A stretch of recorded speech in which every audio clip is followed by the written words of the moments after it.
Hey there. Welcome back to the podcast. I'm really glad you're here today, and we'll spend a few minutes together to talk about the next topic in a series of choosing the right online business for you.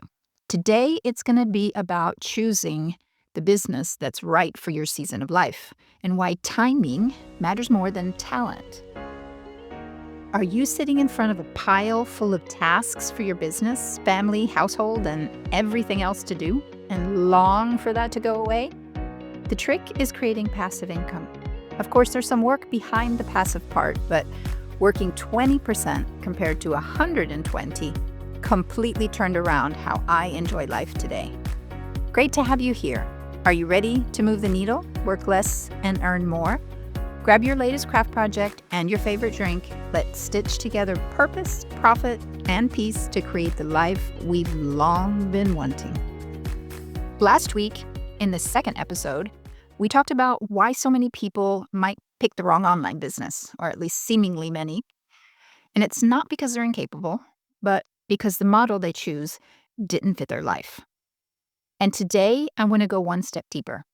Because even when people do pick a solid business model, they still sometimes struggle. Not because the model is wrong, but because the timing might be. So today we're talking about something we rarely hear online. And it's about choosing for now, this season. Not forever, and not what you should want, but what actually fits for you right now. So you can stay consistent, build momentum, and grow it to a steady passive income for later, instead of burning out and not being able to prepare for later either. So grab your drink, maybe your current craft project, or take me for a walk, and let's talk about seasons.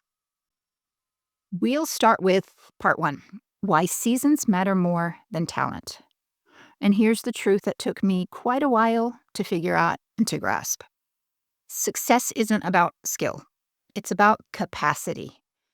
You can be incredibly talented, motivated, and smart, but if your life is already full, the wrong business model will drain you instead of grow you and help you. It's really clarifying to know what our natural fit is. Even my 96-year-old grandfather saw it in me probably before I did. This constant starting a new project, excited and surfing on the momentum of the idea. One time when I flew home to visit my family, I went to visit him, and that was the question he had to me, if I still did so many things. In later years, I learned about something I hadn't heard of before, and that's about cognitive strengths, CONATIVE. I took the Kolbe Strengths Assessment, and that's Kolbe, KOLBE. It gives a great overview of what your natural instincts are when it comes to solving problems, making decisions, and taking action. Think of it this way. There are three parts in the mind. Cognitive is what thinking is, the thinking part of the brain. This is spoken about a lot and is well known. Then the affective part of the brain is the feeling part. And the third one is the conative. It's the doing. My resulting numbers out of this assessment was 4385. Each represents in which of the four areas you're more or less likely to respond and to take action in that area, either strongly or less strong. So, me having an 8 in the third area, which is the quick start area, it shows I rather quickly get on with a task or ideas, and that covered about 40%, compared to 25% of the implementing or 20% of fact-finding, and finally, follow-through was my least likely way to act. I tend strongly to brainstorm, check the ideas if they're viable, more by gut than logic than fact-finding, actually. Not only I noticed that follow-through was my least natural instinct. So it's very important. If you work against your strengths, you'll never have enough time. You'll be squandering it and taking non-productive paths. I never realized my grandfather knew me so well, even better than I realized myself. And I had only lived close to him for 8 years in my teens. If more people would take this assessment and knew the results themselves and the strengths of those around them, at work and family, friends even, I believe there would be much less strife in life because it would make more sense why someone does what they do or react the way they do, even in a certain way, and how they take action in a certain way. Learning to benefit from people with different tendencies could really change the results of everything we do. If you're interested to find out more, I left a link in the show notes where you can go check out the website and take the assessment yourself, or even try it with family. It could really be an eye-opener between the adults of the family, and it can also help your children to see their strong points, because they really need to hear that more often than not. So, taking your natural tendencies and thinking about the seasons of life, look at it like this. There are seasons where you have lots of energy, mental clarity, and time to experiment. And there are seasons when you're exhausted, you're caregiving, which is a heavy time and energy consuming thing. You are juggling work, family, and responsibilities. Or you might be navigating health, stress, cognitive changes, or whatever it may be. Neither season is better, they're just different. And expecting yourself to build the same way in every season is one of the fastest ways to quit something that could have worked had we worked it in a way that created harmony with our season. Part 2, let me walk you through a few seasons that I see all the time and what tends to work well in each, not as rules, but as a guidance. So if we call season 1 survival or recovery, this would be the season where you're tired, overwhelmed, possibly burned out, and you need income without complexity. In this season, you don't need 10 platforms, you don't need endless decisions to make, and you do not need pressure. What helps here is structure, clarity, guidance, and a low mental load.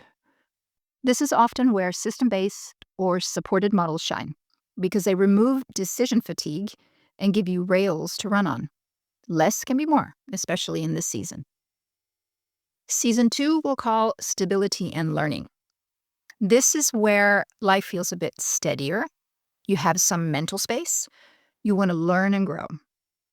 Here you can build skills well, understand, for instance, marketing, which is needed in any business, test what works, and gain confidence.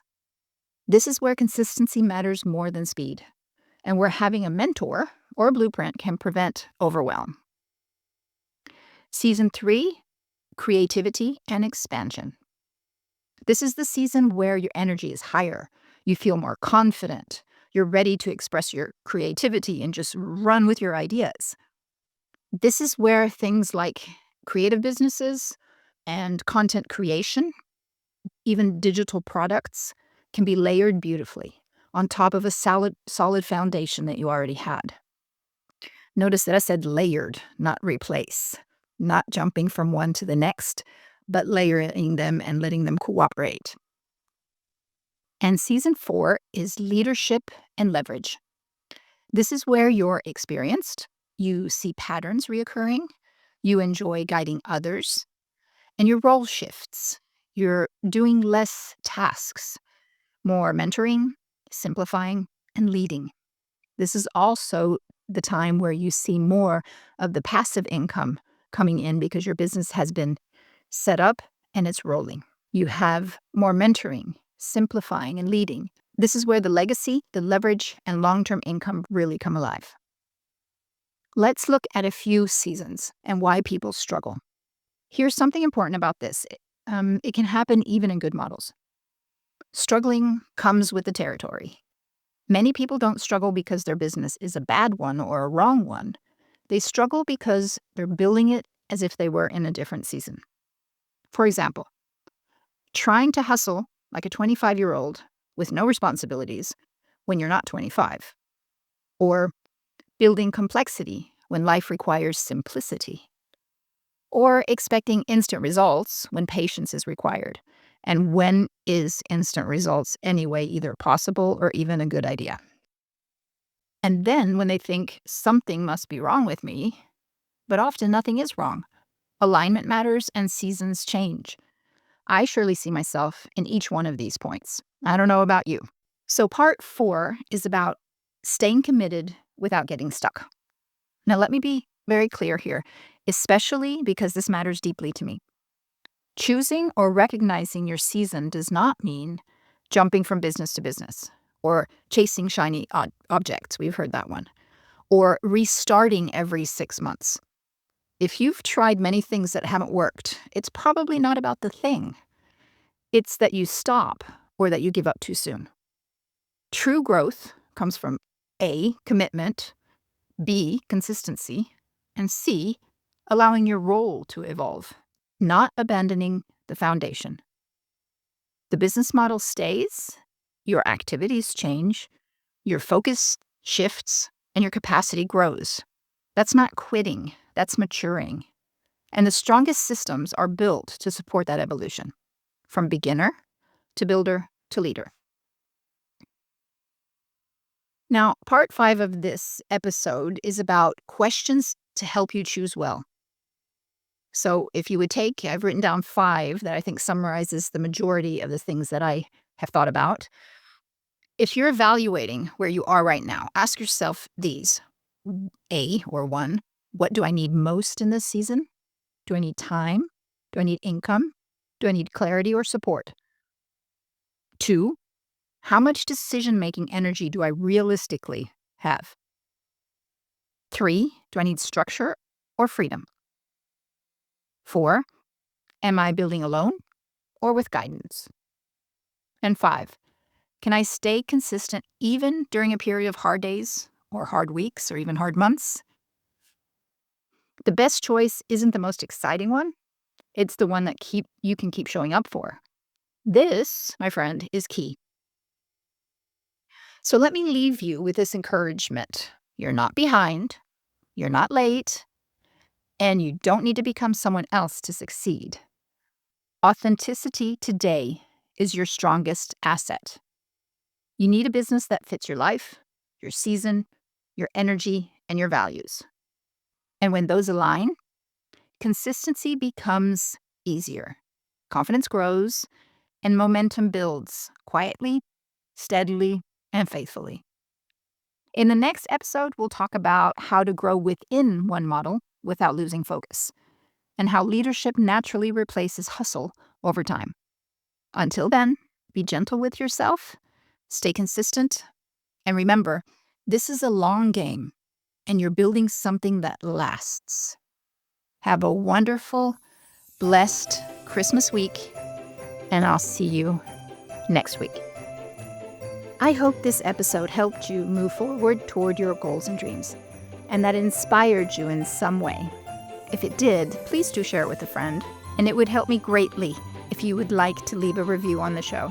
Have a look online at bikija.info, where you can find out more about the online business system I chose to run alongside my knitwear business, and that changed everything for me. That's bikija.info. There's a link and more info in the show notes. I'd be happy to mentor you every step of the way. Keep your heads up and take consistent steps forward with your eyes on the prize. And remember, mindset is the largest factor for success. See you next time and be blessed.